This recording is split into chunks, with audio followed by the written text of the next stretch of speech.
Selamat. Luar biasa gue bisa diundang di hadapan para mahasiswa, gue seneng banget. Karena nih mahasiswa kita ngomongin tentang negeri ini dong, ya bener gak? Kemarin gue pernah stand up comedy di banyak kalangan. Salah satunya gue pernah stand up comedy di depan KPK. Luar biasa ya, dan itu sebenarnya biasa aja. Luar biasanya tuh ketika gue dapet callingan dari manajer gue, Bang, besok dipanggil KPK. Untung gue bukan pejabat ya. Kalau pejabat gue pasti paling langsung pingsan tuh hari itu. Karena bagi pejabat itu lebih menakutkan dipanggil KPK bahkan dibandingkan dengan dipanggil Tuhan. Jadi kalau ada pejabat dipanggil KPK, si itu dipanggil KPK, wah masa? Tapi habis itu dipanggil Tuhan, oh ya udah waktunya itu. Karena kalau dipanggil KPK dia bisa nyeret-nyeret temennya, makanya pejabat itu pada takut. Kalau dipanggil Tuhan dia nggak bisa nyeret-nyeret temannya. Tuhan panggil juga dong dia, nggak bisa. Emang gua KPK kata Tuhan. Dan itulah hukum di Indonesia. Hukum di Indonesia itu bukan mencari siapa yang benar, siapa yang salah. Hukum di Indonesia itu mencari siapa yang mau disalahin. Kalau lu berantem sama istri lu, kalau gue ya udah punya istri, gue berantem sama istri gue bukan mencari siapa yang benar, siapa yang salah, tapi siapa yang aku salah duluan. Makanya di sini cowok-cowok kalau berantem sama cewek, lu ngaku salah aja, biasanya selesai masalahnya. Iya kan? Misalnya diajak, sayang itu ada film baru kita nonton yuk, aku yang salah sayang. Itu yang terjadi ya. Dan kita tuh sebenarnya, gua dan gue yakin kalian semua karena kalian mahasiswa, lu pasti merindukan Indonesia yang cerdas, Indonesia yang jujur. Gua merindukan banget. Gua kalau semua orang cerdas, tukang beca cerdas, penjaga tol cerdas tuh enak, apalagi kalau jujur. Ya kalau penjaga tol cerdas dan jujur, lu bayangkan ya, orang masuk tol macet kan biasanya nanya, Pak, Mbak, kenapa macet? Ya kalau dia cerdas dan jujur, dia pasti jawabannya cerdas dan jujur dong. Kenapa macet? Kenapa macet? Bapak tahu nggak? Mobil Bapak itu masih kredit. Kredit mobil itu gampang, makanya macet. Bapak tahu, di depan nggak ada kecelakaan. Nggak ada kecelakaan. Kecelakaan itu pada sistem perekonomian kita. Wow.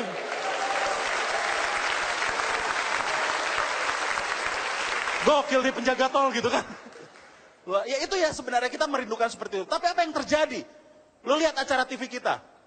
Acara TV kita banyak yang nggak benar, kecuali stand up Metro TV ya. Yeah. Biar dipanggil lagi. Gua teliti sebenarnya orang Indonesia ini banyak yang udah nggak percaya mitos. Seperti mitos angka 13. Angka 13 ini udah nggak ada yang percaya bahwa itu adalah angka sial. Udah nggak ada yang percaya. Tetapi kenapa gedung-gedung nggak ada lantai 13? Karena pemilik gedung takut kalau dibuat angka 13, lantai 13, nggak ada yang mau nyewa di situ. Sebenarnya yang nyewa juga udah nggak percaya. Ya, tapi kalau dia nyewa di lantai 13, takut nanti usahanya bangkrut karena nggak ada yang mau datang ke situ. Sebenarnya yang mau datang juga nggak masalah lantai 13, hanya mau datang ke lantai 13 ya udah nggak ada gitu. Jadi sebenarnya ini lingkaran. Semuanya udah nggak percaya, tapi sistemnya membuat seperti itu. Kita percaya selalu menyalahkan rakyat Indonesia. Katanya rakyat Indonesia itu malas. Enggak men, rakyat Indonesia adalah rakyat masyarakat yang paling rajin. Kita menurut survei adalah orang-orang yang paling cepat bangun pagi. Kita jam 4, jam 3, bahkan kalau misalnya puasa, jam 2 orang Indonesia udah bangun. Dan bangsa mana yang bangun jam 2 untuk makan, joget dulu? Nggak ada men, cuman di Indonesia.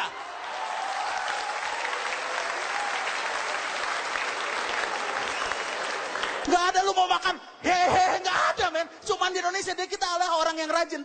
Kenapa bangsa kita seperti ini? Ini karena masalah sistem. Orang Indonesia kalau pergi ke Singapura, mereka ikut disiplin. Di Singapura ada aturan makan permen karet, lu didenda $500 Singapura. Hampir 5 juta dendanya lu makan permen karet doang. Dan orang Indonesia nurut, nggak makan permen karet selama di Singapura. Berarti orang Indonesia bisa diatur dong. Kalau sistemnya benar. Dan orang bule kalau datang ke sini, ikutan kacau. Mereka ikutan nyogok, mereka ikutan ugal-ugalan naik motor. Gue pernah ke Bali. Ke Bali ada motor, wah nyerimpet gue. Gue kaget kan. Dasar lu orang Indonesia, dia buka helm. Orang bule men. Jadi orang bule kalau di sini juga ngaco. Dan kita tuh selalu menyalahkan teknologi. Karena ada teknologi. Ini nih, anak-anak SMP pada bikin video mesum. Sebenarnya yang disalahkan tuh bukan teknologi. Karena gue yakin orang Indonesia atau orang di seluruh dunia udah mesum dari dulu. Hanya nggak di depan kamera. Betul nggak?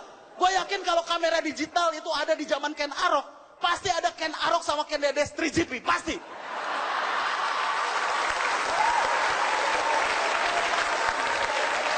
Yang videoin siapa? Empu Gandring. Yang dimasukin apa? Keris. Wow. Dan katanya ya, dan kita selalu menyalahkan teknologi. Dan sekarang katanya di kelas-kelas mau dipasang CCTV. Supaya tidak bikin lagi video kayak gitu. Emangnya dia tidak bisa cari lokasi syuting yang lain?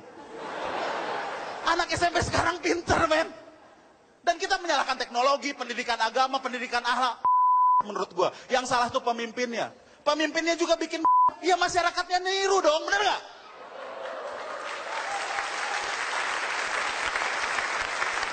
Apalagi untuk laki-laki.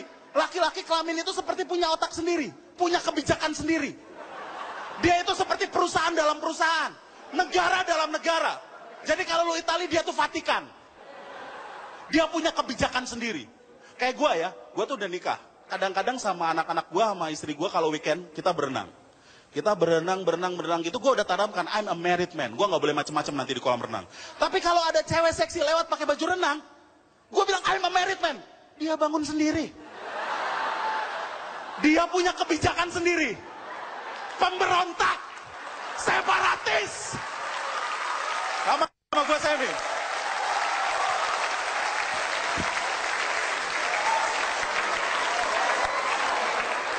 Motor sesuai dengan mobil. Orang tuanya ngasih nama Piston Mahalarang.